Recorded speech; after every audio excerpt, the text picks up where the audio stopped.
Hi, welcome back to the Bible in a Year. In the Old Testament, we're in Ezekiel 13, 14 and 15. And just a couple of things to reflect on from today, really. These false prophets are being condemned. That's where we start today. And there's this, the condemnation that comes against them is basically you're making God's people, you're trying to convince them that everything's going to be okay, and it isn't, because judgment is coming.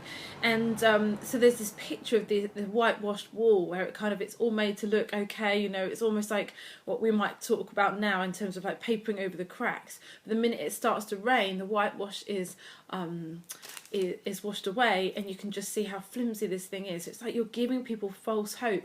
And so no wonder that God's anger and condemnation comes against them, because he's like, I don't need them to have false hope. I need them to return to me. And I'm doing this, and it makes it really clear later on in verse 14. It makes it so clear why judgment is coming and why God is speaking about them, because he says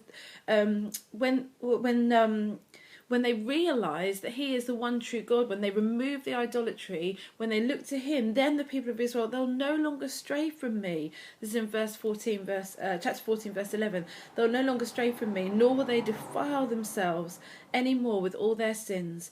They will be my people and I will be their God. Again, this theme that is always, whenever we read this stuff and it seems harsh, we just remember the heart of God, and we get glimpses of it again and again and again, of saying, this is what this is about.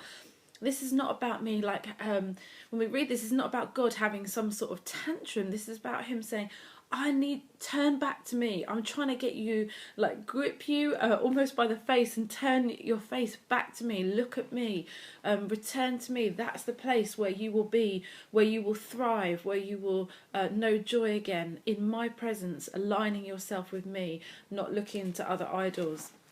And we kind of see this going on in the last bit of our reading today in chapter 15, this whole picture of how useless the vine is. It's just firewood.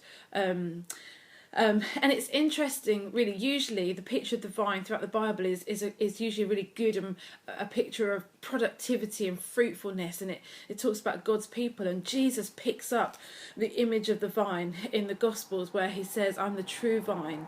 And again, the clue is here. We see the bigger picture as we go on to read the New Testament, that it's like, when Jesus talks about being the true vine, he says, apart from me you can do nothing. Apart from me you're useless. But when we realise that we are part of his fruitful vine, then that's at our place of fruitfulness. That's where we belong. And so the clue again in here, the answer is always Jesus. We always look to Jesus, and we see that our place of fruitfulness is being rooted in him, securely attached to him. That is the place where we belong and what we were created for. Apart from him we can do nothing. So there's some reflections a little bit on Ezekiel 13, 14, 15 today, and I'll see you again tomorrow. Bye.